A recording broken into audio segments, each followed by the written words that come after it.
Majo John Madden on the seawall in Veracruz near the Hotel Mar Y Tierra, where I've spent a lot of time.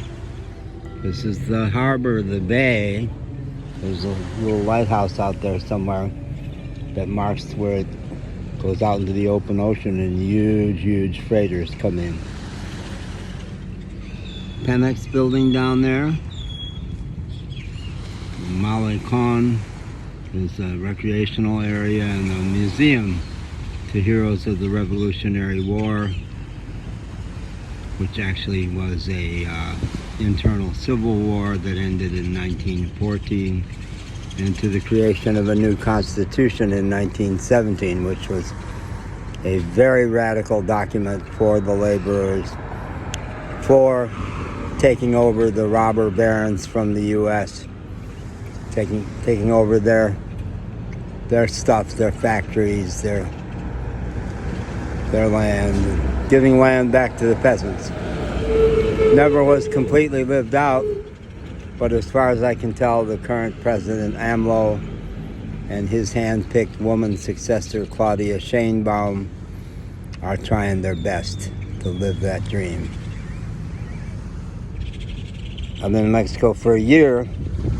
About 2 months after I got to Mexico, I got here in March.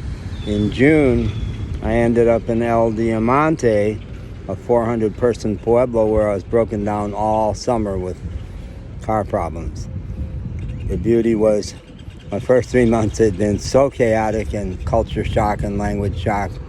I got to slow down, get to know the Areli family who lived just 100 yards down the road from the auto mechanic shop where my car was resting. And 3 nuclear families ran that restaurant, and they were wonderful. They became my family. I had so much fun with them. I practiced my Spanish with them.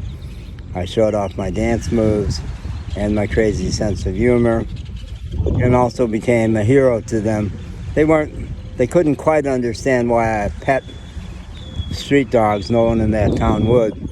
But 3 extraordinarily fine street dogs became my dogs for the time being.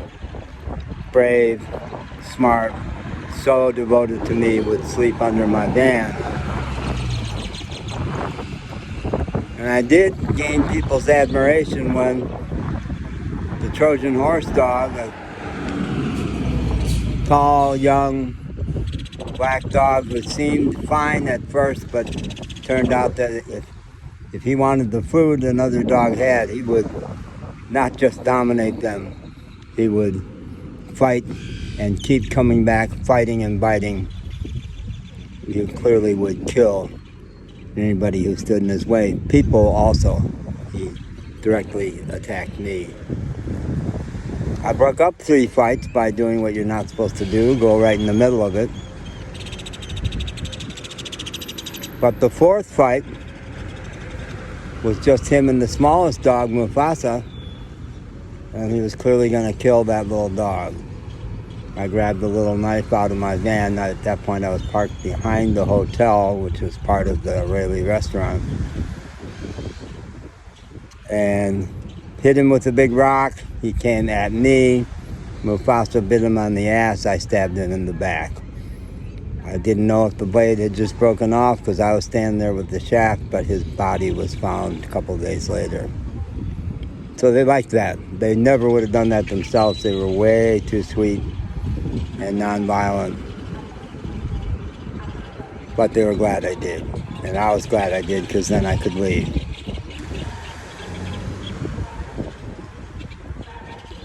So I was in that little pueblo that I had my first spectacular Veracruz regional tamale. Not wrapped in corn husks like in the U.S. Here comes the tamale lady who just sold me this tamale. They all have their own call. They all have their own call. What's the guy?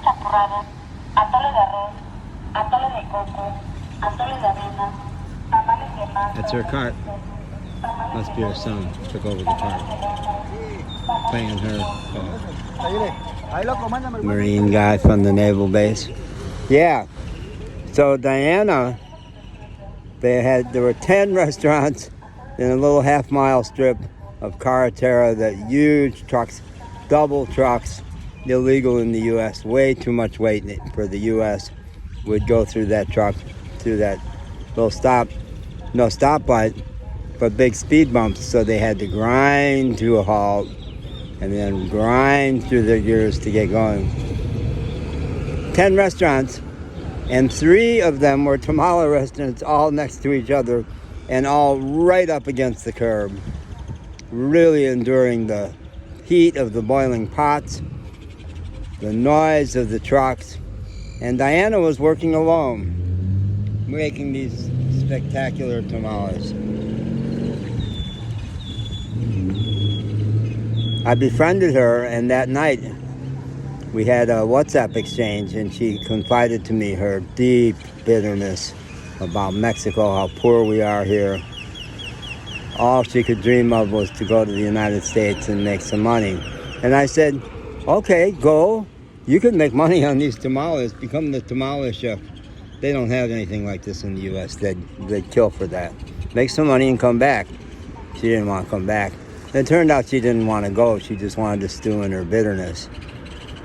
And I said to her at one point, you know, my friends at the Israeli restaurant at the other end of town, they're set way back from the road. The noise is not as bad. Lots of open air blowing through their restaurant. You have just one little window, and you got these boiling pots, and you're working alone. They have 3 nuclear families sharing the work, and they laugh all day. They're not making any money either, but they have a spectacular quality of life. Now I could get an inner tube. Hi, buenos dias. He's not going to talk to an adult. He doesn't know. I called him Michael because he's got Jordan's number. That wouldn't have worked either. Yeah, so Diana represents a certain cut of Mexico. Mostly the Mexicans who hate other Mexicans have spent time in the U.S., grew up in the U.S., learned in Houston how to hate their own people, distrust their own people. Will say, don't trust a Mexican, the cashier. They never will do more than they have to do, and they will fleece you if they can. Absolutely untrue on all counts. There are those who are like that, yeah, but not most of them. Life is good in Mexico, folks. You can avoid the cartel. You can. I have for a year. I've mostly avoided crooked cops. Had a couple, but not terrible. They didn't shoot me. And 2 guys impersonating cops stole a lot of money from me a week ago. So I've had bad experiences here. I have. There's several others I could tell you about. And it is wild. It's not as well policed. It's also not as controlled. In the U.S., you've got a government staffing so many more police than in Mexico. They say that's part of the problem. I say that's part of the gift. And those police in the U.S. are giving people tickets for not putting their seatbelts on, which is none of the government's fucking business. For 4 years in my camper van, my seatbelt policy was, if you want to wear a seatbelt, yeah, knock yourself out. Find it. Not my job. And it's not the government's job to decide you shouldn't smoke and tax the poor with incredible regressive taxes on cigarettes. No. Not the government's business to say you can't buy a single cigarette. Fuck you, government. Trump is right. This is where, if the left had any smarts at all, they would say, you people are right. Big Brother has taken over way too much, and the rich are getting richer. You've got a right to be mad. And Joe Biden is going to get mad for you. Trump is going to pretend to be mad for you and give everything he can to the rich so that they might eventually respect him, which they certainly won't. You got to see me get mad. You ain't seen nothing yet. No, you ain't seen me mad, but you saw a taste. Okay, bye.